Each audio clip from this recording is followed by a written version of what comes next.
Hello, എല്ലാവരും സുഖമായിരിക്കുന്നോ? നമുക്കപ്പോൾ ഒരു ഏത്തപ്പഴം വെച്ചിട്ട് ഒരു 10 മിനിറ്റ് ഉണ്ടാക്കിയെടുക്കാൻ പറ്റുന്ന അധികം കുക്കിംഗ് ടൈമൊന്നും വേണ്ടാത്ത ഹെൽത്തി ആയിട്ടുള്ള സ്നാക്ക് നോക്കാം. ആദ്യമായിട്ട് നന്നായിട്ട് പഴുത്ത ഒരു ഏത്തപ്പഴം ഇതുപോലെ നാലായിട്ട് കീറിയിട്ട് ചെറിയ കഷ്ണങ്ങളായിട്ട് മുറിച്ചെടുക്കുക. നല്ല മധുരമുള്ള നല്ല പഴുത്ത പഴം എടുക്കുന്നതാണ് നല്ല കേട്ടോ. ഇതിപ്പോൾ അല്പം തൊലിയൊക്കെ കറുത്ത പഴമാണ്, അതിങ്ങനെ അരിഞ്ഞെടുക്കുക. അതിനുശേഷം ഒരു പാൻ അടുപ്പത്ത് വെച്ച് അതിലേക്ക് ആവശ്യത്തിന് നെയ്യ് ഒഴിച്ചു കൊടുക്കുക. നെയ്യുടെ അളവൊക്കെ നിങ്ങൾക്ക് ഇഷ്ടമുള്ള പോലെ ചേർത്ത് കൊടുക്കുക കേട്ടോ. അപ്പോൾ അതിലേക്ക് കുറച്ച് കശുവണ്ടി കൂടിയിട്ട് നന്നായിട്ടൊന്ന് മൂപ്പിച്ചെടുത്ത് മാറ്റുക. കശുവണ്ടിക്ക് പകരം നമ്മുടെ കയ്യിൽ ഏത് നട്സാണുള്ളത് അത് ചേർത്താൽ മതി. ഇനി നമുക്ക് ഈ അരിഞ്ഞു വെച്ചിരിക്കുന്ന ഏത്തപ്പഴം ഇതിലേക്ക് ഇട്ട് കൊടുക്കാം. എന്നിട്ട് ഇത് നന്നായി ഉടഞ്ഞു വരുന്നവരെ നന്നായിട്ട് വഴറ്റി കൊടുക്കുക കേട്ടോ. ഇപ്പോൾ അത്യാവശ്യമൊക്കെ കളറൊക്കെ മാറി വരുന്നുണ്ട്. ഇത് നമുക്ക് ഈ സ്പാച്ചിൽ വെച്ചിട്ടൊന്ന് ഞെരിച്ച് ഉടയ്ക്കാൻ പറ്റണം, ആ പാകം വരെ എടുക്കുക. അതിനുശേഷം മധുരത്തിന് ആവശ്യമായിട്ടുള്ള പഞ്ചസാര ചേർത്ത് കൊടുക്കുക. എന്നിട്ട് ഇതെല്ലാം കൂടെ ഒന്ന് മിക്സ് ചെയ്യുക കേട്ടോ. ഇനി ഈ പഴമൊക്കെ ഒന്ന് കളർ മാറി ഒരു ചെറിയ ബ്രൗൺ കളറൊക്കെ ആകുമ്പോഴേക്കും നമുക്കിതിലേക്ക് 1/2 കപ്പ് റവ ചേർത്ത് കൊടുക്കാം. ഇനി റവയും കൂടെ ചേർത്ത് നമുക്കിതെല്ലാം കൂടെ നന്നായിട്ടൊന്ന് റോസ്റ്റ് ചെയ്തെടുക്കണം.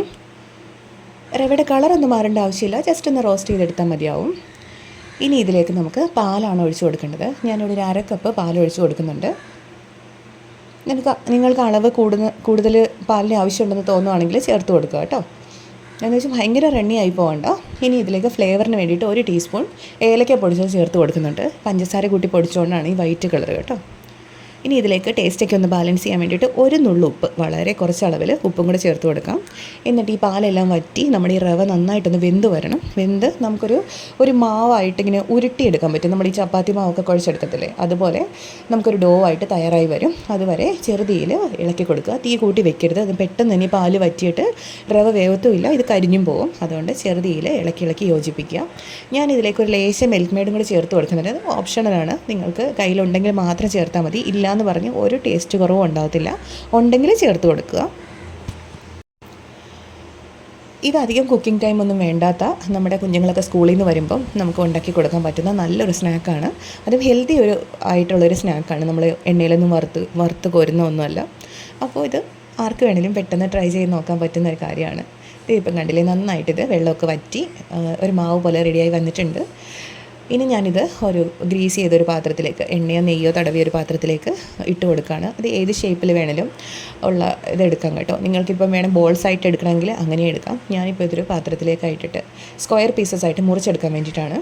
അപ്പോൾ ഇതിങ്ങനെ ഗ്യാപ്പൊന്നും ഇല്ലാതെ നന്നായിട്ട് അമർത്തി ഇതിനകത്ത് സെറ്റ് ചെയ്ത് വെക്കുക. പെട്ടെന്ന് തന്നെ ഇത് തണുത്ത് കിട്ടുമ്പോൾ നമുക്ക് ഡീമോൾഡ് ചെയ്ത് കട്ട് ചെയ്തെടുക്കാം.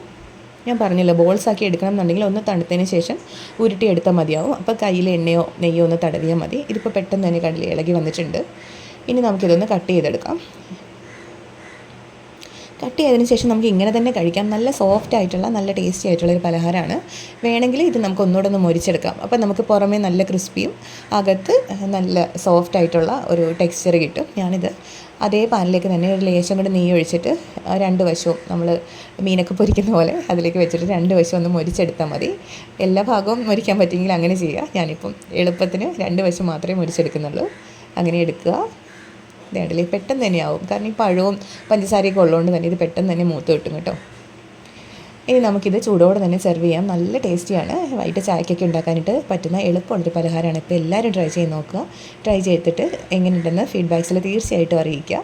അതുപോലെ നമ്മളുടെ ചാനൽ ആദ്യമായിട്ടാണ് കാണുന്നതെങ്കിൽ ചാനൽ സബ്സ്ക്രൈബ് ചെയ്യാൻ മറക്കരുത്. അതിൽ ഫ്രണ്ട്സിനും ഫാമിലിക്കും എല്ലാം ഷെയർ ചെയ്ത് കൊടുക്കുക കേട്ടോ. അപ്പോൾ നമുക്ക് നാളെ ഇതുപോലെ രസമുള്ളൊരു കുട്ടി വീഡിയോ ആയിട്ട് വീണ്ടും കാണാം. അപ്പോൾ എല്ലാവരും ട്രൈ ചെയ്ത് നോക്കിയിട്ട് കമൻറ്റ് ബോക്സിലൂടെ അറിയിക്കുക കേട്ടോ. ഇത് കണ്ടില്ലേ, അതൊക്കെ നല്ല സോഫ്റ്റാണ്.